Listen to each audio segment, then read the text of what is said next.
सब लोग कामांध होकर व्याकुल हो गए। चकवा चकवी रात दिन नहीं देखते। देव दैत्य मनुष्य किन्नर सर्प प्रेत पिशाच भूत बेताल ये तो सदा ही काम के गुलाम हैं। यह समझकर मैंने इनकी दशा का वर्णन नहीं किया। सिद्ध विरक्त महामुनि और महान योगी भी काम के वश होकर योग रहित या स्त्री के बीड़ी हो गए। जब योगीश्वर और तपस्वी भी काम के वश हो गए तब माँ पर मनुष्यों की कौन कहे। जो समस्त चराचर जगत को ब्रह्मांड देखते थे वे अब उसे स्त्रीमय देखने लगे। स्त्रियां सारे संसार को पुरुषमय देखने लगीं और पुरुष उसे स्त्रीमय देखने लगे। 2 घड़ी तक सारे ब्रह्मांड के अंदर कामदेव का रचा हुआ यह केतुक तमाशा रहा। किसी ने भी हृदय में धैर्य नहीं धारण किया। कामदेव ने सबके मन हर लिए। श्री रघुनाथ जी ने जिसकी रक्षा की केवल वे ही उस समय बचे रहे। 2 घड़ी तक ऐसा तमाशा हुआ जब तक कामदेव शिवजी के पास पहुँच गया। शिवजी को देखकर कामदेव डर गया। तब सारा संसार फिर जैसा का तैसा स्थिर हो गया। तुरंत ही सब जीव वैसे ही सुखी हो गए जैसे मद वाले नशा पिए हुए लोग मद नशा उतर जाने पर सुखी होते हैं। दुराधर्ष जिनको पराजित करना अत्यंत ही कठिन है और दुर्गम जिनका पार पाना कठिन है। भगवान संपूर्ण ऐश्वर्य धर्म यश श्री ज्ञान और वैराग्य रूप 6 ईश्वरीय गुणों से युक्त रुद्र महाभयंकर शिवजी को देखकर कामदेव भयभीत हो गया। लौट जाने में लज्जा मालूम होती है और करते कुछ बनता नहीं। आखिर मन में मरने का निश्चय करके उसने उपाय रचा। तुरंत ही सुंदर ऋतुराज बसंत को प्रकट किया। फूले हुए नए नए वृक्षों की कतारें सुशोभित हो गईं। वन उपवन बावली तालाब और सब दिशाओं के विभाग परम सुंदर हो गए। जहाँ तहाँ मानो प्रेम उमड़ रहा है जिसे देखकर मरे मनों में भी कामदेव जाग उठा। मरे हुए मन में भी कामदेव जागने लगा। वन की सुंदरता कहीं नहीं जा सकी। कामरूपी अग्नि का सच्चा मित्र शीतल मंद्र सुगंधित पवन चलने कर लगा। सरोवर में हे कामदेव अनेकों कमल खिल गए जिन पर सुंदर भौरों के समूह गुंजर करने लगे। राजहंस कोयल और तोते रसीली बोली बोलने लगे और अप्सराएं गाकर नाचने लगीं। कामदेव अपनी सेना समेत करोड़ प्रकार की सब कलाएं उपाय करके हार गया पर शिवजी की अचल समाधि न डिगी। तब कामदेव क्रोधित हो उठा। आम के वृक्ष की एक सुंदर डाली देखकर मन में क्रोध से भरा हुआ कामदेव उस पर चढ़ गया। उसने पुष्प धनुष पर अपने 5 बाण चढ़ाए और अत्यंत क्रोध से लक्ष्य की ओर ताककर उन्हें कान तक तान लिया। कामदेव ने तिथ्य 5 बाण छोड़े जो शिवजी के हृदय में लगे। तब उनकी समाधि टूट गई और वे जाग गए। ईश्वर शिवजी के मन में बहुत क्षोभ हुआ। उन्होंने आंखें खोलकर सब ओर देखा। जब आम के पत्तों में छिपे हुए कामदेव को देखा तो उन्हें बड़ा क्रोध हुआ जिससे तीनों लोग कांप उठे। तब शिवजी ने तीसरा नेत्र खोला। उनके देखते ही कामदेव जलकर भस्म हो गया। जगत में बड़ा हाहाकार मच गया। देवता डर गए, दैत्य सुखी हुए। भोगों लोग काम सुख को याद करके चिंता करने लगे और साधक योगी निष्कंठ हो गए। योगी निष्कंठक हो गए। कामदेव की स्त्री रति अपने पति की यह दशा सुनते ही मूर्छित हो गया। रोती चिल्लाती और भांति भांति से करुणा करती हुई वह शिवजी के पास आई। अत्यंत प्रेम के साथ अनेकों प्रकार से विनती करके हाथ जोड़कर सामने खड़ी हो गई। शीघ्र प्रसन्न होने वाले कृपालु शिवजी आंवला सहाय स्त्री को देखकर सुंदर उसको सांत्वना देने वाले वचन बोले। हे रति, अब से तेरे स्वामी का नाम अनंग होगा। वह बिना ही शरीर के सबको व्यापेगा। अब तू अपने पति से मिलने की बात सुन। जब पृथ्वी के बड़े भारी भार को उतारने के लिए यदुवंश में श्री कृष्ण का अवतार हुआ, तब तेरा पति उनके पुत्र के रूप में उत्पन्न होगा। मेरा यह वचन अन्यथा नहीं होगा। शिवजी के वचन सुनकर रति चली गई। अब दूसरी कथा बखान कर विस्तार से कहता हूँ। ब्रह्मा जी देवताओं ने ये सब समाचार सुने तो वे बैकुंठ को चले। फिर वहाँ से विष्णु और ब्रह्मा सहित सब देवता वहाँ गए जहाँ कृपा के धाम शिवजी थे। उन सब के ने शिवजी की अलग अलग स्तुति की। तब शशि भूषण शिवजी प्रसन्न हो गए। कृपा के समुद्र शिवजी बोले, हे देवताओं, कहिए आप किस लिए आए हैं। ब्रह्मा जी ने कहा, हे प्रभु, आप अंतर्यामी हैं, यथापि हैं स्वामी, भक्तिवश मैं आपसे विनती करता हूँ। हे शंकर, सब देवताओं के मन में ऐसा परम उत्साह है कि हे नाथ, वे अपनी आँखों से आपका विवाह देखना चाहते हैं। हे कामदेव के मद को चूर करने वाले, आप ऐसा कुछ कीजिए जिससे सब लोग इस उत्सव को नेत्र भर कर देखें। हे कृपा के सागर, कामदेव को भस्म करके आपने रति को जो वरदान दिया, सो बहुत ही अच्छा किया। हे नाथ, श्रेष्ठ स्वामियों का यह सहज स्वभाव है कि वे पहले दंड देकर फिर कृपा करते हैं। पार्वती ने अपार तप किया है, अब उन्हें अग्निकार कीजिए। ब्रह्मा जी की प्रार्थना सुनकर और प्रभु रामचरित जी के वचनों को याद करके शिवजी ने प्रसन्नतापूर्वक कहा, ऐसा ही हो। तब देवताओं ने नगाड़े बजाए और फूलों की वर्षा करके जय हो देवताओं के स्वामी की जय हो, ऐसा कहने लगे। उचित अवसर जानकर सप्तऋषि आए और ब्रह्मा जी ने तुरंत ही उन्हें हिमाचल के घर भेज दिया। वे पहले वहां गए जहां पार्वती जी थीं और उनसे छल से भरे मीठे विनोद युक्त आनंद पहुंचाने वाले वचन बोले। नारद जी ने उपदेश से तुमने उस समय हमारी बात नहीं सुनी। अब तो तुम्हारा प्रण झूठा हो गया, क्योंकि महादेव जी ने काम को ही भस्म कर डाला।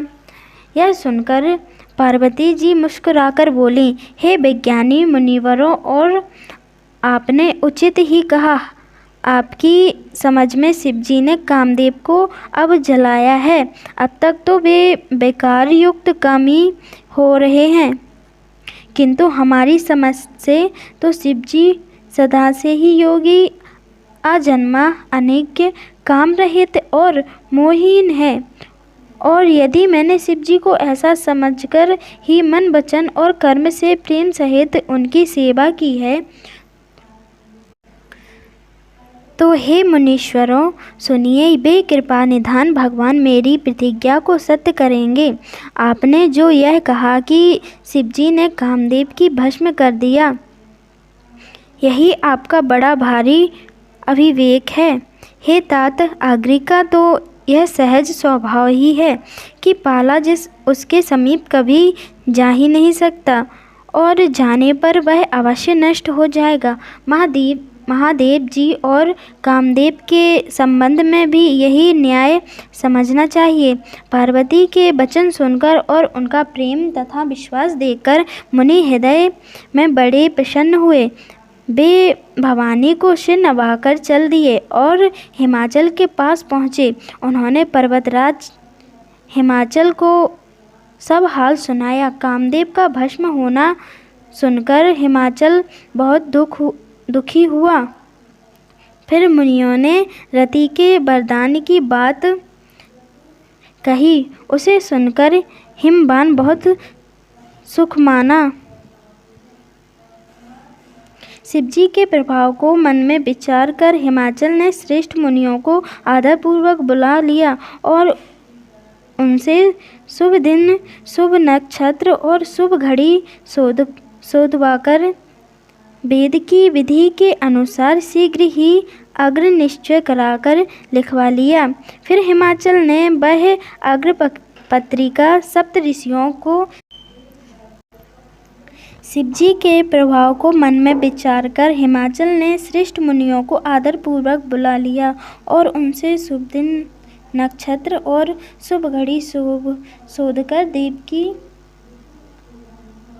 फिर हिमाचल ने वह अग्र पत्रिका सप्त ऋषियों को दे दी और चरण पकड़कर उनकी विनती की। उन्होंने जाकर वह अग्र पत्रिका ब्रह्मा जी को दी। उसको पढ़ते समय उनके हृदय में प्रेम समाता न था। ब्रह्मा जी ने अग्र पढ़कर सबको सुनाया। उसे सुनकर सब मुनि और देवताओं का सारा समाज हर्षित हो गया। आकाश से फूलों की वर्षा होने लगी, बाजे बजने लगे और दसों दिशाओं में मंगल कलश सजा दिए गए। सब देवता अपने भांति भांति के वाहन और विमान सजाने लगे। कल्याणपद मंगल शकुन होने लगे और अप्सराएं गाने लगी। शिवजी का श्रृंगार करने लगे। जटाओं का मुकुट बनाकर उस पर सांपों का मोर सजाया गया। शिवजी ने सांपों के ही कुंडल और कंकड़ पहने, शरीर पर विभूति रमाई और वस्त्र की जगह बागंबर लपेट लिया। शिवजी ने सुंदर मस्तक पर चंद्रमा, सिर पर गंगा जी, 3 नेत्र सांपों का जनेऊ, गले में विष और छाती पर नरमुंडों की माला थी। इस प्रकार उनका वेश अशुभ होने पर भी वे कल्याण के धाम और कृपालु हैं। एक हाथ में त्रिशूल और दूसरे में डमरू सुशोभित है। शिवजी बैल पर चढ़कर चले, बाजे बज रहे हैं। शिवजी को देखकर देवतागण मुस्कुराए रहे और कहते हैं कि इस वर के योग्य दुल्हन संसार में नहीं मिलेगी। विष्णु और ब्रह्मा आदि देवताओं के समूह अपने अपने वाहनों सवारियों पर चढ़कर बारात में चले। देवताओं का समाज सब प्रकार से अनुपम परम सुंदर था, पर दूल्हे के योग्य बारात न थी। तब विष्णु भगवान ने सब दिक्पालों को बुलाकर हंसकर ऐसा कहा, सब लोग अपने अपने दल समेत अलग अलग होकर चलो। हे भाई, हम लोगों की यह बारात वर के योग्य नहीं है। क्या पराए नगर में जाकर हंसी कराओगे? विष्णु भगवान की बात सुनकर देवता मुस्कुराए और वे अपनी अपनी सेना सहित अलग हो गए। महादेव जी यह देखकर मन ही मन मुस्कुराते हैं कि विष्णु भगवान ने वाक्याच्य वचन नहीं छोड़ते। अपने प्यारे विष्णु भगवान की इन अति प्रिय वचनों को सुनकर शिवजी ने भी भंगी को भेजकर अपने सब गणों को बुलाया गया। शिवजी की आज्ञा सुनते ही सब चले आए और उन्होंने स्वामी के चरण कमलों में सिर नवाया। तरह तरह की सवारियां और तरह तरह के वेश वाले अपने समाज को देखकर शिवजी हंसे। कोई बिना मुख का है, किसी के बहुत से मुख हैं। कोई बिना हाथ पैर का है तो किसी के कई हाथ पैर हैं। किसी के बहुत आँखें हैं तो किसी के एक आँख नहीं है। कोई बहुत मोटा ताजा है तो कोई बहुत ही दुबला पतला है। कोई बहुत दुबला, कोई बहुत मोटा, कोई पवित्र और कोई अपवित्र वेश धारण किए हुए हैं। भयंकर गहने पहने, हाथ में कपाल लिए और सब के सब शरीर में ताज़ा खून लपेटे हुए हैं। गंदे कुत्ते, सुअर और सियार से उनके मुख हैं। गढ़ों के अनगिनत वर्षों को कौन गिने। बहुत प्रकार के प्रेत, पिशाच और योगिनियों की जमाते हैं, उनका वर्णन करते नहीं बनता। जान पड़ते हैं और बड़े ही विचित्र ढंग से बोलते हैं। जैसा दूल्हा है अब वैसा ही बारात बन गई है। मार्ग में चलते हुए भांति भांति के कौतुक तमाशे होते जाते हैं। इधर हिमाचल ने ऐसा विचित्र मंडप बनाया कि जिसका वर्णन नहीं हो सकता। जगत में जितने छोटे बड़े पर्वत थे जिनका वर्णन करके पार नहीं मिलता, तथा जितने वन, समुद्र, नदियाँ और तालाब थे, हिमाचल ने सबको नेपथा भेजा। वे सब अपने इच्छा अनुसार रूप में धारण करने वाले सुंदर शरीर धारण कर सुंदरी स्त्रियों और समाजों के साथ हिमाचल के घर गए। सभी स्नेह सहित मंगल गीत गाते हैं। हिमाचल के पहले ही से बहुत से घर सजवा रखे थे। यथा योग उन स्थानों पर सब लोग उतर गए। नगर की सुंदर शोभा देखकर ब्रह्मा की रचना चतुरी भी तुच्छ लगती थी। नगर को शोभा देखकर ब्रह्मा की निपुणता सचमुच तुच्छ लगती है। वन, बाग, कुएं, तालाब, नदियाँ सभी सुंदर हैं, उनका वर्णन कौन कर सकता है। घर बहुत से मंगल सूचक तोरण और ध्वजा पताकाएं सुशोभित हो गई हैं। वहाँ के सुंदर और चतुर स्त्री पुरुषों की छवि देखकर मुनियों के भी मन मोहित हो जाते हैं। जिस नगर में स्वयं जगदम्बा ने अवतार लिया, क्या उसका वर्णन हो सकता है। वहाँ ऋषि, सिद्धि, सप्तऋषि,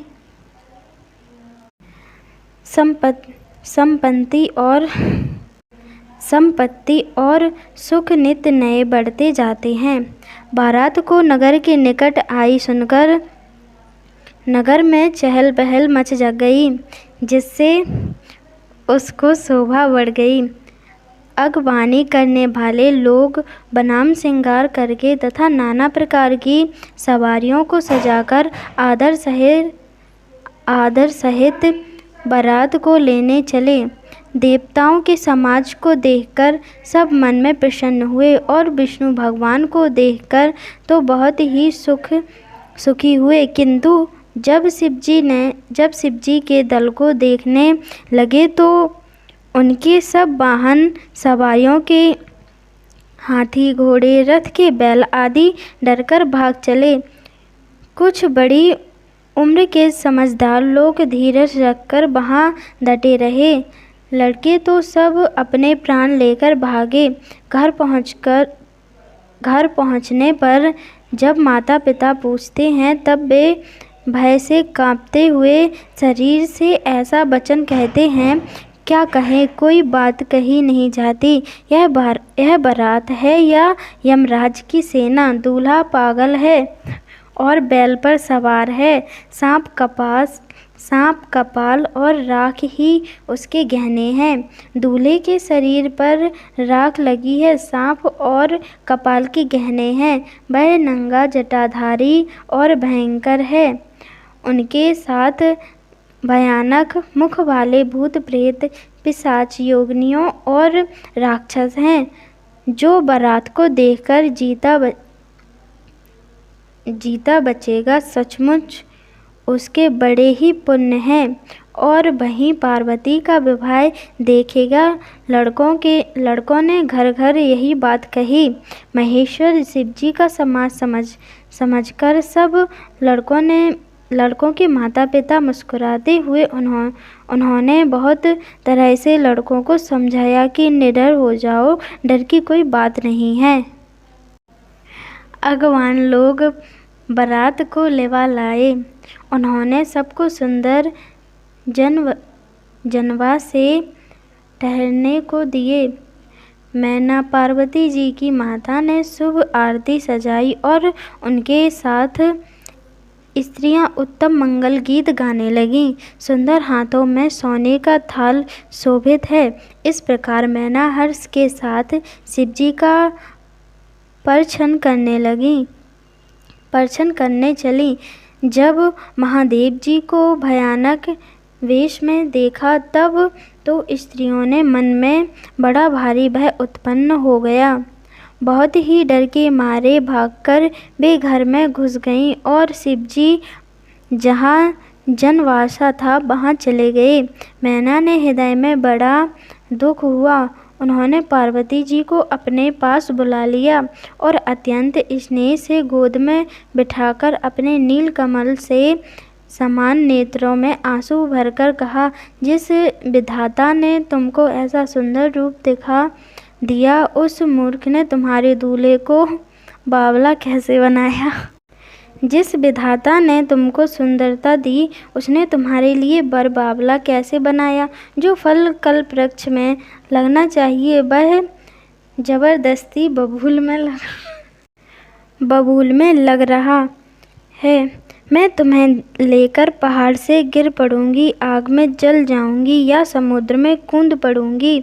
चाहे घर उजड़ जाए और संसार भर में अपकीर्ति फैल जाए, पर जीते जी मैं इस बावले बर से तुम्हारा विवाह न करूंगी। हिमाचल की स्त्री मैना को दुखी देखकर सारी स्त्रियां व्याकुल हो गईं। मैना अपने कन्या के स्नेह को याद करके विलाप करती, रोती और कहती थी, मैंने नारद का क्या बिगाड़ा था, जिन्होंने मेरा बसता हुआ घर उजाड़ दिया और जिन्होंने पार्वती को ऐसा उपदेश दिया कि जिससे उसने बावले बर के लिए तप किया। सचमुच उनके ना किसी का मोह है, ना माया, ना उनके धन है, ना घर है और ना स्त्री ही है। वे सबसे उदासीन हैं, इसी से वे दूसरे घर उजाड़ने वाले हैं। उन्हें ना किसी की लाज है, ना डर है। भला बांझ स्त्री प्रसव की पीड़ा को क्या जाने। माता को बिलख देखकर पार्वती जी विवेक युक्त कोमल वाणी बोली, हे माता, जो विधाता रच देते हैं वह टलता नहीं। ऐसा विचार कर तुम सोच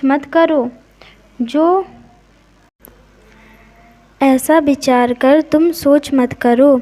जो मेरे भाग्य में बावला ही पति लिखा है तो किसी को क्या दोष लगाया जाए। हे माता, क्या विधाता के अंग तुमसे मिट सकते हैं। वृथा कलंक का टीका मत लो। हे माता, कलंक मत लो, रोना छोड़ो।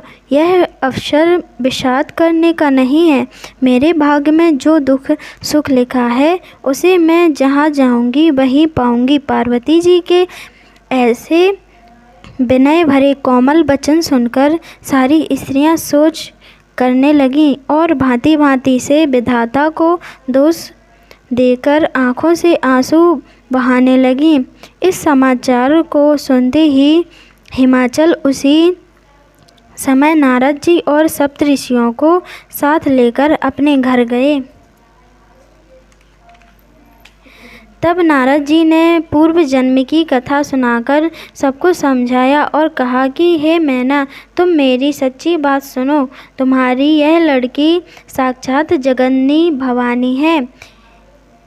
ये आजन्मा, अनादि और अविनाशी शक्ति है। सदा शिवजी के आदंग में रहती है। ये जगत की उत्पत्ति, पालन और संहार करने वाली हैं और अपनी इच्छा से ही लीला शरीर धारण करती हैं।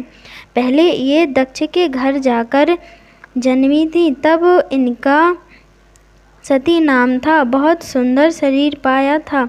वहाँ भी सती शंकर जी ने ही ब्याही गई थी। यह कथा सारे जगत में प्रसिद्ध है। एक बार इन्होंने शिव जी के साथ आते हुए राह में रघुकुल रूपी कमल के सूरज श्री रामचंद्र को देखा। तब इन्हें मोह हो गया और इन्होंने शिव जी का कहना ना मानकर ब्रह्मवश सीता जी का वेश धारण कर लिया। सती जी ने जो सीता का वेश धारण किया उसे अपराध के कारण शंकर जी ने उनको त्याग दिया। फिर शिव जी के वियोग में ये अपने पिता के यज्ञ में जाकर वही योग अग्नि में त्याग दिया। फिर अब इन्होंने तुम्हारे घर जन्म लेकर अपने पति के लिए कठिन तप किया है, ऐसा जानकर संदेह छोड़ दो। पार्वती जी तो सदा ही शिव जी की थी प्रिया अर्धांगिनी है। तब नारद के वचन सुनकर सबका विषाद मिट गया और क्षण भर में यह समाचार सारे नगर में घर घर फैल गया। तब मैना और हिमवान आनंद में मग्न हो गए और उन्होंने बार बार पार्वती के चरणों की वंदना की। स्त्री पुरुष बालक युवा और वृद्ध नगर के सभी लोग बहुत प्रसन्न हुए। नगर में मंगल गीत गाए जाने लगे और सबके भांति भांति के शुभ वर्ण कलश सजाए। पाक शास्त्र में जैसी रीति है उनके अनुसार अनेक भांति के ज्योनार हुई रसोई बनी। जिस घर में स्वयं माता भवानी रहती हो वहाँ की ज्योनार भोजन सामग्री का वर्णन कैसे किया जा सकता है। हिमाचल ने आदर पूर्वक सब बरातियों को, विष्णु ब्रह्मा और सब जाति के देवताओं को बुलाया। भोजन करने वालों की बहुत सी पंडितें बैठी चतुर रसोई परोसने लगे। स्त्रियों की मंगलियां देवताओं को भोजन करते जानकर कोमलवाणी से गालियां देने लगीं। सब सुंदर स्त्रियां मीठे स्वर में गालियां देने लगीं और व्यंग भरे वचन सुनाने लगीं। देवगण विनोद सुनकर बहुत सुख अनुभव करते हैं, इसलिए भोजन करने में बड़ी देर लग रहे थे। भोजन के समय जो आनंद बड़ा वह करोड़ों मोह से भी नहीं कहा जा सकता। भोजन कर चुकने पर सबके हाथ मुँह धुलवाकर पान दिए गए। फिर सब लोग जो जहाँ ठहरे थे वहाँ चले गए। फिर मुनियों ने लौटकर हिमवान को लगन सुनाई और विवाह का समय देखकर देवताओं को बुला दिया। सब देवताओं को आदर सहित बुलवा लिया और सबको यथायोग आसन दिए। वेद की रीति से वेदी सजाई गई और स्त्रियां सुंदर श्रेष्ठ मंगल गीत गाने लगीं। वेदिका पर एक अत्यंत सुंदर दिव्य सिंहासन था जिसकी सुंदरता का वर्णन नहीं किया जा सकता, क्योंकि वह स्वयं ब्रह्मा जी का बनाया हुआ था। ब्राह्मणों को सिर नवाकर और हृदय में अपने स्वामी श्री रघुनाथ जी का स्मरण करके शिव जी उस सिंहासन पर बैठ गए। फिर मुनीश्वरों ने पार्वती जी को बुलाया। सखियां श्रृंगार करके उन्हें ले आईं। पार्वती के रूप को देखते ही सब देवता मोहित हो गए। संसार में ऐसा कवि कौन है जो उस सुंदरता का वर्णन कर सके। पार्वती जी को जगदम्बा और शिव जी की पत्नी समझकर देवताओं ने मन ही मन प्रणाम किया। भवानी जी सुंदरता की सीमा है, करोड़ों मुखों से भी उनकी शोभा नहीं कही जा सकती। जगन्नी पार्वती जी को महान शोभा का वर्णन करोड़ों मुखों से भी करते नहीं बनता। वेद शेष जी और सरस्वती जी तब उन्हें कहते हुए सकुचा जाती हैं, तब मंदबुद्धि तुलसी किस गिनती में है। सुंदरता और शोभा की खान माता भवानी मंडप के बीच में जहाँ शिवजी थे वहाँ गईं। वे संकोच के मारे पति शिवजी के चरण कमलों को देख नहीं सकती, परंतु उनका मन रूपी भौरों तो वहीं रस पान कर रहा था। मुनियों की आज्ञा से शिवजी और पार्वती जी ने गणेश जी का पूजन किया। मन में देवताओं को अनादि समझकर कोई इस बात को सुनकर शंका न करे कि गणेश जी तो शिव पार्वती के संतान हैं, अभी विवाह से पूर्व ही वे कहाँ से आए। वेदों में विवाह की जैसी रीति कही गई, महामुनियों ने वह सभी रीति करवाई। पर्वतराज हिमाचल ने हाथ में कुश लेकर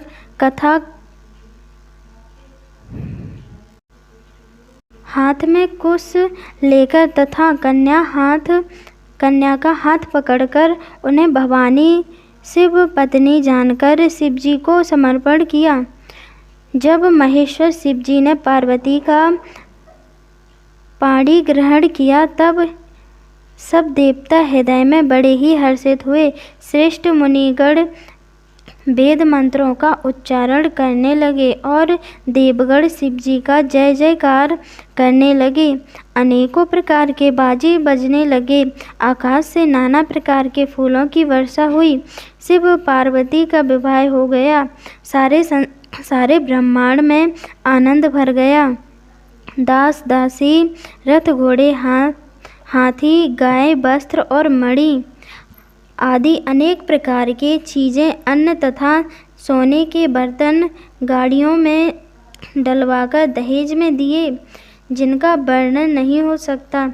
बहुत प्रकार का दहेज देकर फिर हाथ जोड़कर हिमचल ने कहा, हे शंकर, आप पूर्ण काम हैं, मैं आपको क्या दे सकता हूँ। इतना कहकर वे शिवजी के चरण कमल पकड़कर रह गए। तब कृपा के सागर शिवजी ने अपने ससुर का सभी प्रकार से समाधान किया। फिर प्रेम से परिपूर्ण हृदय मैना जी ने शिवजी के चरण कमल पकड़े और कहा, हे नाथ, यह उमा मुझे प्राणों के समान प्यारी है। आप इसे अपने घर की टहलनी बनाइएगा और इसके सब अपराधों को क्षमा करते रहिएगा। अब प्रसन्न होकर मुझे यही वर दीजिए। शिवजी ने बहुत तरह से अपनी सास को समझाया। तब वे शिवजी के चरण में सिर नवाकर घर गई। फिर माता ने पार्वती को बुला लिया और गोद में बिठाकर यह सुंदर सीख दी, हे पार्वती, तू सदा शिवजी के चरण की पूजा करना।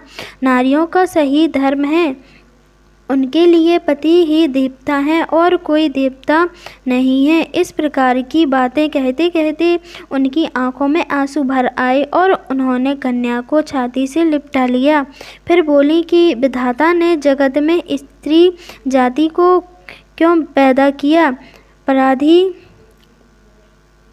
पराधीन को सपने में भी सुख नहीं मिलता। यूँ कहती हुई माता प्रेम में अत्यंत विलख हो गई, परंतु कुसमय जानकर, दुख करने का अवसर न जानकर उन्होंने धीरज धरा। मैना बार बार मिलती हैं और पार्वती के चरणों को पकड़कर गिर पड़ती हैं। बड़ा ही प्रेम है, कुछ वर्णन नहीं किया जाता। भवानी सब स्त्रियों से मिल भेंट कर फिर अपनी माता के हृदय से जा लिपटी। पार्वती जी माता से फिर मिलकर चली। सब किसी ने उन्हें योग्य आशीर्वाद दिए। पार्वती जी फिर कर माता की ओर देखती जाती थीं। तब सखियां उन्हें शिवजी के पास ले गईं। महादेव जी सब याचकों को संतुष्ट कर पार्वती के साथ घर कैलाश को चले। सब देवता प्रसन्न होकर फूलों की वर्षा करने लगे और आकाश में सुंदर नगाड़े बजने लगे। तब हिमवान अत्यंत प्रेम से शिवजी को पहुँचाने के लिए साथ चले। वृषकेतु शिवजी ने बहुत तरह से उन्हें संतोष कराकर विदा किया। पर्वतराज हिमाचल तुरंत घर आए और उन्होंने सब पर्वतों और सरोवरों को बुलाया। हिमवान ने आदर, दान, विनय और बहुत सम्मान पूर्वक सबकी विदाई की। सब शिवजी कैलाश पर्वतराज पहुँचे। तब सब देवता अपने अपने लोगों को चले गए। तुलसीदास जी कहते हैं कि पार्वती जी और शिवजी जगत के माता पिता हैं, इसलिए मैं उनके श्रृंगार का वर्णन नहीं कर सकता। शिव पार्वती विविध प्रकार के भोग विलास करते हुए अपने गणों सहित कैलाश पर रहने लगे। वे नित्य नए विहार करते थे। इस प्रकार बहुत समय बीत गया। तब 6 मुख वाले पुत्र स्वामी कार्तिक का जन्म हुआ, जिन्होंने बड़े होने पर युद्ध में तारकासुर को मारा। वेद, शास्त्र और पुराणों में स्वामी कार्तिक के जन्म की कथा प्रसिद्ध है और सारा जगत उसे जानता है।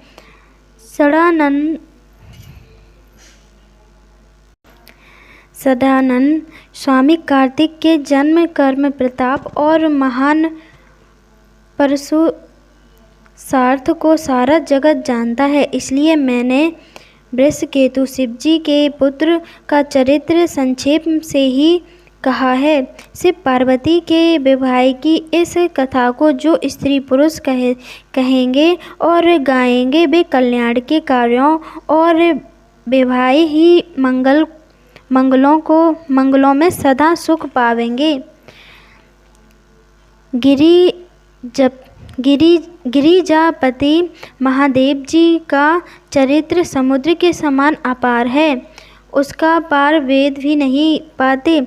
सब अत्यंत मंदबुद्धि और गवार तुलसीदास उसका वर्णन कैसे कर सकता है।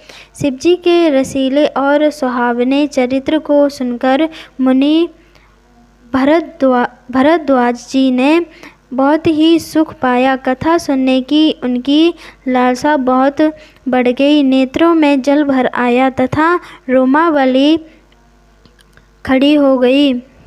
वे प्रेम में मुग्ध हो गए। मुख से वाणी नहीं निकलती। उनकी यह दशा देखकर ज्ञानी मुनि याज्ञवल्क्य बहुत प्रसन्न हुए और बोले, हे मुनीश, आहा, तुम्हारा जन्म धन्य है। तुमको गौरीपति शिवजी प्राणों के समान प्रिय हैं। शिवजी के चरण कमलों में जिनकी प्रीति नहीं है, वे श्री रामचंद्र को स्वप्न में भी अच्छे नहीं लगते। विश्वनाथ श्री शिवजी के चरणों में शीश कपट विशुद्ध प्रेम होना, यही राम भक्त का लक्षण है। शिवजी के समान रघुनाथ जी की भक्ति का व्रत धारण करने वाले कौन हैं, जिन्होंने बिना ही पाप के सती जैसे स्त्री को त्याग दिया और प्रतिज्ञा करके श्री रघुनाथ जी की भक्ति को दिखा दिया। हे भाई, श्री रामचंद्र जी को शिव जी के समान और कौन प्यारा है। मैंने पहले ही शिवजी का चरित्र कहकर तुम्हारा भेद समझ लिया। तुम श्री रामचंद्र के पवित्र सेवक हो और समस्त दोषों से रहित हो। मैंने तुम्हारा गुण और शील जान लिया है। अब मैं रघुनाथ जी की लीला कहता हूँ, सुनो। हे मुनि सुनो, आज तुम्हारे मिलने से मेरे मन में जो आनंद हुआ है वह कहा नहीं जा सकता। हे मुनीश्वर, रामचरित्र अत्यंत अपार और 100 करोड़ शेष जी भी उसे नहीं कह सकते।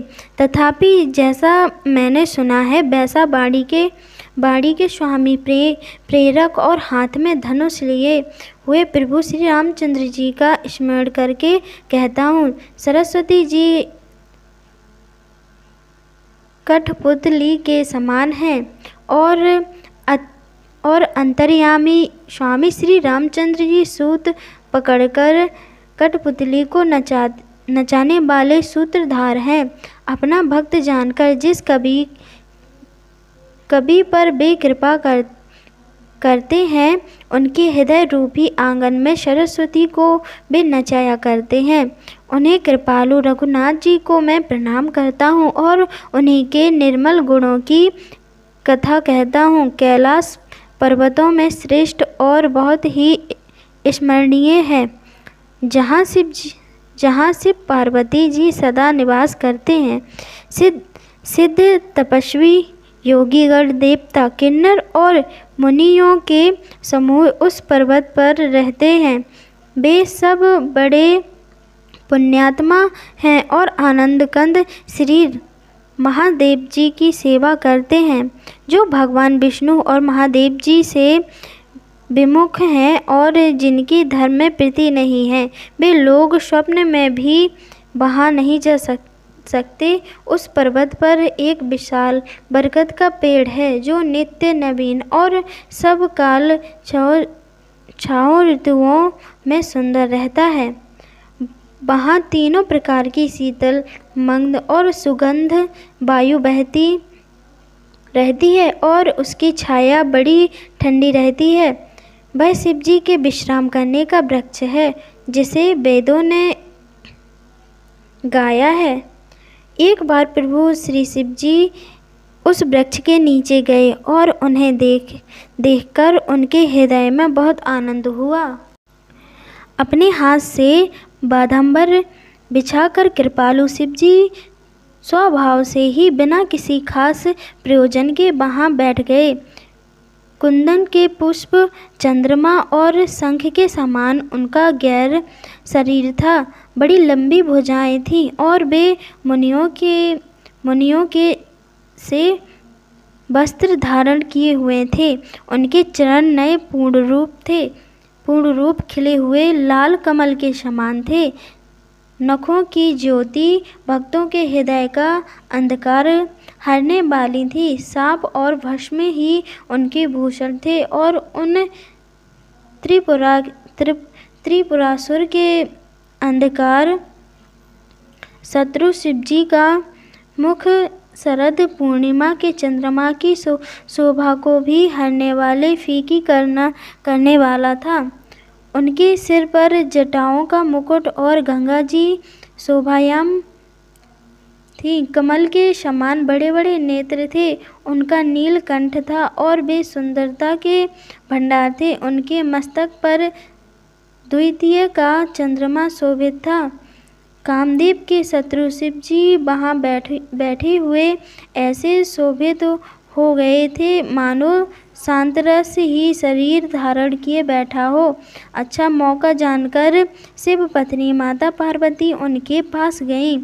अपनी प्यारी पत्नी जानकर शिवजी ने उनका बहुत आदर सत्कार किया और अपनी बाएं ओर बैठने के लिए आसन दिया। पार्वती जी प्रसन्न होकर शिवजी के पास बैठ गईं। उन्हें पिछले जन्म की कथा स्मरण हो गई। स्वामी के हृदय में अपने ऊपर पहले की अपेक्षा अधिक प्रेम समझकर पार्वती जी हंसकर प्रिय वचन बोली। ज्ञान वात्सल्य जी कहते हैं कि जो कथा सब लोगों का हित करने वाली है, उसे ही पार्वती जी पूछना चाहती हैं। हे संसार के स्वामी, हे मेरे नाथ, हे त्रिपुरासुर का वध करने वाले, आपकी महिमा तीनों लोकों में विख्यात है। चर अचर, नाग, मनुष्य और देवता सभी आपके चरण कमलों की सेवा करते हैं। हे प्रभु, आप समर्थ, सर्वज्ञ और कल्याण स्वरूप हैं। सब कलाओं और गुणों के निधान हैं और योग, ज्ञान तथा वैराग्य के भंडार हैं। आपका नाम शरणागतों के लिए कल्प वृक्ष है। हे सुख की राशि, यदि आप मुझ पर प्रसन्न हैं और सचमुच मुझे अपनी दासी या अपनी सच्ची दासी जानते हैं, तो हे प्रभु, आप श्री रघुनाथ जी की नाना प्रकार की कथा कहकर मेरा अज्ञान दूर कीजिए। जिसका घर कल्प वृक्ष नीचे हो, वह भला दरिद्रता से उत्पन्न दुख को क्यों सहेगा। हे शशि भूषण, हे नाथ, हृदय में ऐसा विचार कर मेरी वृद्धि के भारी भ्रम को दूर कीजिए। हे प्रभु, जो परमार्थ तत्व ब्रह्मा के ज्ञाता और वक्ता मुनि हैं, वे श्री रामचंद्र को अनादि ब्रह्मा कहते हैं और शेष सरस्वती, वेद और पुराग सभी श्री रघुनाथ जी का गुण गाते हैं। और हे कामदेव की शत्रु, आप भी दिन रात आदरपूर्वक राम राम जपा करते हैं। ये राम वही अयोध्या के राजा पुत्र हैं या आजन्मा निर्गुण और अगोचर कोई और राम है? यदि वे राजपुत्र हैं तो ब्रह्मा कैसे, और यदि ब्रह्मा है तो स्त्री के विरह में उनकी मति बावली कैसे हो गई? इधर उनके ऐसे चरित्र देखकर और उधर उनकी महिमा सुनकर मेरी बुद्धि अत्यंत चकरा गई। यदि इच्छा रहित व्यापक समर्थ ब्रह्मा कोई और है तो हे नाथ, मुझे उसे समझाकर कहिए। मुझे नादान समझकर मन में क्रोध न लाइए। जिस तरह मेरा मोह दूर हो वही कीजिए। मैंने पिछले जन्म में वन में श्री रामचंद्र की प्रभुता देखी थी, परंतु अत्यंत भयभीत होने के कारण मैंने वह बात आपको सुनाई नहीं। तो भी मेरे मलिन मन को बोध न हुआ, उसका फल भी मैंने अच्छी तरह पा लिया। अब भी मेरे मन में कुछ संदेह है, आप कृपा कीजिए। मैं हाथ जोड़कर विनती करती हूँ। हे प्रभु, आपने उस समय मुझे बहुत तरह से समझाया था, फिर भी मेरा संदेह नहीं गया। हे नाथ, यह सोचकर मुझ पर क्रोध न कीजिए। मुझे अब पहले जैसा मोह नहीं है। अब तो मेरे मन में राम कथा सुनने की रुचि है। हे शेषनाग को अलंकार रूप में धारण करने वाले देवताओं के नाथ, आप श्री रामचंद्र के गुणों की पवित्र कथा कहिए। मैं पृथ्वी पर सिर टेक कर आपके चरणों की वंदना करती हूँ और हाथ जोड़कर विनती करती हूँ। आप वेदों का सिद्धांतों को निचोड़कर श्री रघुनाथ जी का निर्मल यश वर्णन कीजिए। यद्यपि स्त्री होने के कारण मैं उसे सुनने की अधिकारिणी नहीं हूँ, तथापि मैं मन, वचन और कर्म से आपकी दासी हूँ। सत्य लोग जहाँ अर्थ अधिकार पाते हैं, वहाँ गूढ़ तत्व भी उससे नहीं छिपते। हे देवताओं के स्वामी, मैं बहुत ही अर्थभाव दीनता से पूछती हूँ, आप मुझ पर दया करके श्री रघुनाथ जी की कथा कहिए। पहले तो वह कारण विचार कर बतलाइए जिससे निर्गुण ब्रह्मा सगुण रूप धारण करता है। फिर हे प्रभु, श्री रामचंद्र के अवतार जन्म की कथा कहिए तथा उनका आदर बाल चरित्र कहिए। फिर जिस प्रकार जिन्होंने श्री राम जानकी जी से विवाह किया वह कथा कहिए, और फिर यह बतलाइए कि उन्होंने जो राज्य छोड़ा सो किस दोष से। हे नाथ, फिर उन्होंने वन में रहकर जो अपार चरित्र किए तथा जिस तरह रावण को मारा वह कहिए। हे सुख स्वरूप शंकर, फिर आप उन सारी लीलाओं को कहिए जो उन्होंने राज्य सिंहासन पर बैठकर की थी। हे कृपाधाम, फिर वह अद्भुत चरित्र कहिए जो श्री रामचंद्र ने किया। वे रघुकुल शिरोमणि प्रजा सहित किस प्रकार अपने धाम को गए।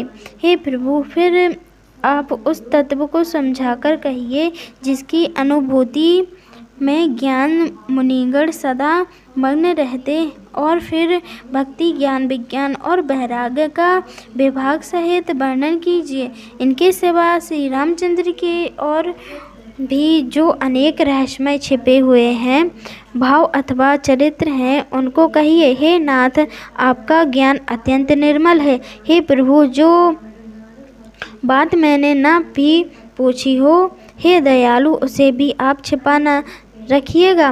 वेदों ने आपको तीनों लोकों का गुरु कहा है। दूसरे पामर जीव इस रहस्य को क्या जाने। पार्वती के सहज सुंदर और छल रहित सरल प्रश्न सुनकर शिव जी के मन को बहुत अच्छे लगे। श्री महादेव जी के हृदय में सारे रामचरित्र आ गए। प्रेम के मारे उनका शरीर पुलकित हो गया और नेत्रों में जल भर आया। श्री रघुनाथ जी का रूप उनके हृदय में आ गया, जिससे स्वयं परमानंद स्वरूप शिव जी ने भी अपार सुख पाया। शिव जी 2 घड़ी तक ध्यान के रस आनंद में डूब रहे। फिर उन्होंने मन को बाहर खींचा और तब वे प्रसन्न होकर श्री रघुनाथ जी का चरित्र वर्णन करने लगे, जिनके बिना जाने झूठ ही भी सत्य मालूम होता है, जैसे बिना पहचाने रस्सी में सांप का भ्रम हो जाता है और जिसके जान लेने पर जगत का उसी तरह लोप हो जाता है, जैसे जानने पर स्वप्न का भ्रम जाता रहता है। मैं उन्हीं श्री रामचंद्र जी के बाल रूप की वंदना करता हूँ, जिनका नाम जपने से सब सिद्धियां सहज ही प्राप्त हो जाती हैं। मंगल के धाम अमंगल के हरने वाले और श्री दशरथ जी के आंगन में खेलने वाले वे बाल रूप श्री रामचंद्र जी मुझ पर कृपा करें। त्रिपुरासुर वध करने वाले शिव जी श्री रामचंद्र जी को प्रणाम करके आनंद में भरकर अमृत के समान वाणी बोले, हे गिरिराज कुमार पार्वती, तुम धन्य हो, तुम्हारे समान कोई उपकारी नहीं है। जो तुमने श्री रघुनाथ जी की कथा का प्रसंग पूछा है, जो कथा समस्त लोगों के लिए जगत को पवित्र करने वाली गंगा जी के समान है। तुमने जगत के कल्याण के लिए ही प्रश्न पूछे हैं। तुम श्री रघुनाथ जी के चरणों में प्रेम रखने वाले हो। हे पार्वती, मेरे विचार में तो श्री रामचंद्र की कृपा से तुम्हारे मन में स्वप्न में भी शोक मोह स्नेह संदेह और भ्रम कुछ भी नहीं है। फिर भी तुमने इसलिए वही पुरानी शंका ही की है कि इस प्रसंग के कहने सुनने से सबका कल्याण होगा। जिन्होंने अपने कानों से भगवान की कथा नहीं सुनी, उनके कानों के छिद्र सांप के बिल के समान हैं। जिन्होंने अपने नेत्रों से संतों के दर्शन नहीं किए, उनके वे नेत्र मोर के पंखों पर देखने वाली नकली आँखों की गिनती में हैं। वे सिर कड़वी तूबी के समान हैं, जो श्री हरि और गुरु के चरण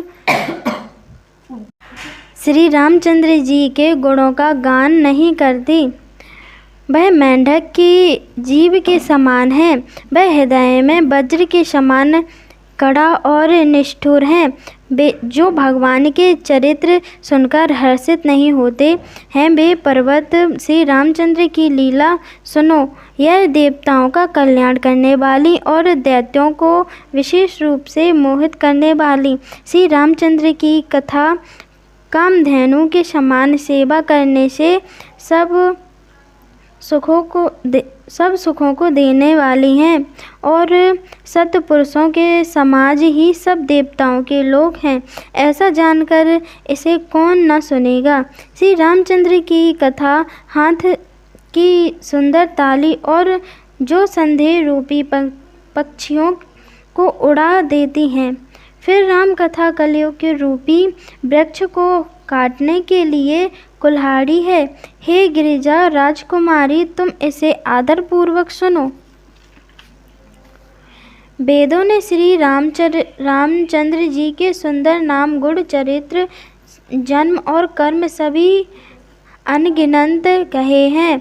जिस प्रकार भगवान श्री रामचंद्र जी अनंत हैं, उसी तरह उनकी कथा, कीर्ति और गुण भी अनंत हैं। तो भी तुम्हारी अत्यंत प्रीति देखकर जैसा कुछ मैंने सुना है और जैसी मेरी वृत्ति है, उसी के अनुसार मैं कहूँगी। हे पार्वती, तुम्हारा प्रश्न स्वाभाविक ही सुंदर, सुखदायक और सत्य सम्मत है और मुझे तो बहुत ही अच्छा लगा है। परंतु हे पार्वती, एक बात मुझे अच्छी नहीं लगी। यद्यपि वह तुम मुझ में मोह के वश होकर ही कही है। तुमने जो यह कहा कि वे राम कोई और हैं, जिन्हें वेद गाते और मुनिजन जिनका ध्यान धरते हैं, जो मोह रूपी पिशाच के द्वारा ग्रस्त हैं, पाखंडी हैं और भगवान के चरणों से विमुख हैं, और जो झूठ सच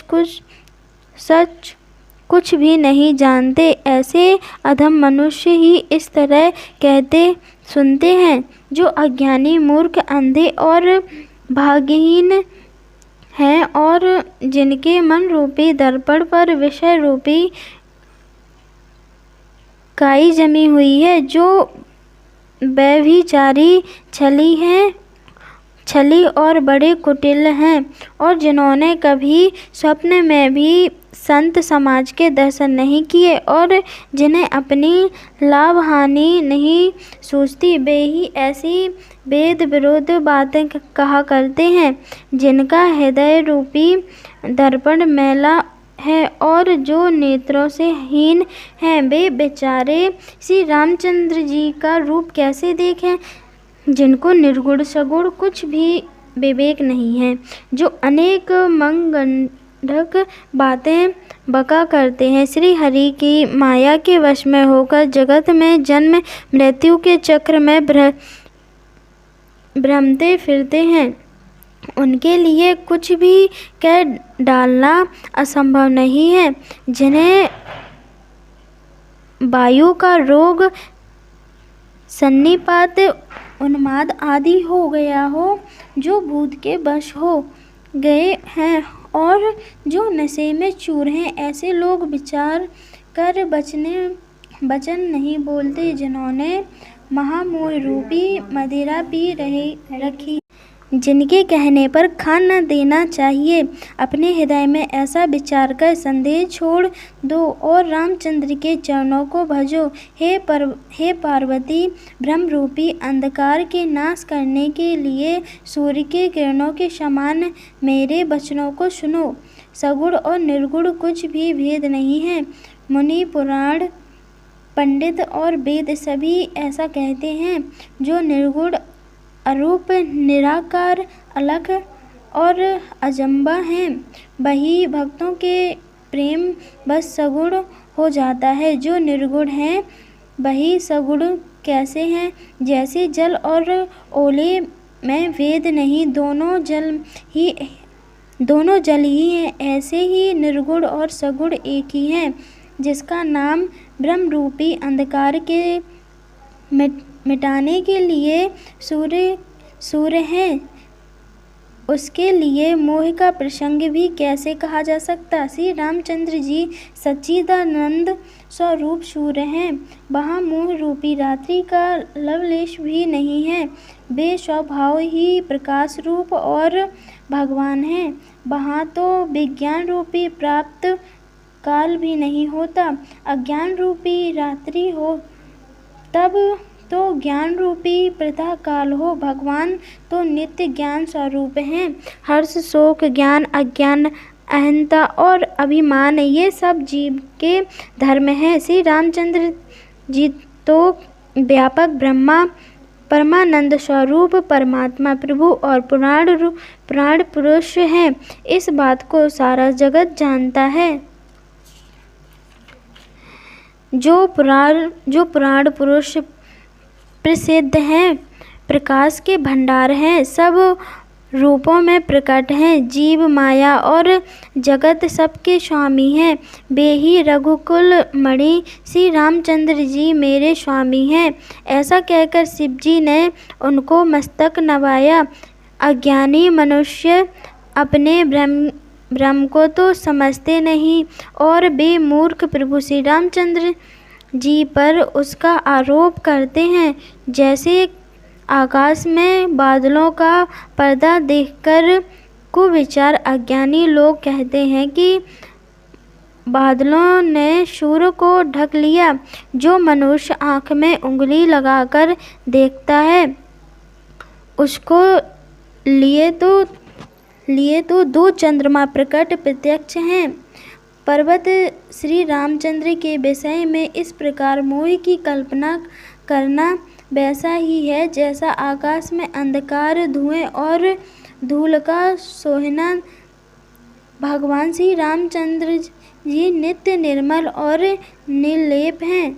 विषय इंद्रियों के देवता और जीवात्मा ये सब एकाकी सहायता से एक चेतन होते हैं, अर्थात विषयों का प्रकाश इंद्रियों से, इंद्रियों का इंद्रियों के देवताओं से और इंद्रिय देवताओं का चेतन जीवात्मा से प्रकाश होता है। इस सब का जो परम प्रकाश है, अर्थात जिससे इस सब का प्रकाश होता है, वही अनादि ब्रह्मा अयोध्या नरेश श्री रामचंद्र जी हैं। यह जगत प्रकाश हैं और श्री रामचंद्र जी इसके प्रकाशक हैं। वे माया के स्वामी और ज्ञान तथा गुणों के धाम हैं, जिनकी सत्ता से मोह की सहायता पाकर जड़ माया भी सत्य सी भासित होती है। जैसे सीप में चांदी की और सूर्य की किरणों में पानी के बिना हुए भी प्रतीत होती है। यद्यपि यह प्रतीत तीनों कालों में झूठ है, तथापि इस भ्रम को कोई हटा नहीं सकता। इसी तरह यह संसार भगवान के आश्रित रहता है। यद्यपि यह असत्य है तो भी दुख तो देता ही है। जिस तरह स्वप्न में कोई सिर काट ले तो बिना जागे वह दुख दूर नहीं होता। हे पार्वती, जिनकी कृपा से इस प्रकार का भ्रम मिट जाता है, वही कृपालु श्री रघुनाथ जी हैं, जिनका आदि और अंत किसी ने नहीं जान पाया। वेदों ने अपनी बुद्धि से अनुमान करके इस प्रकार नीचे लिखे अनुसार गाया। वह ब्रह्मा बिना ही पैर के चलता है, बिना ही कान के सुनता है, बिना ही हाथ के नाना प्रकार के काम करता है, बिना मोह के ही सारे रसों का आनंद लेता है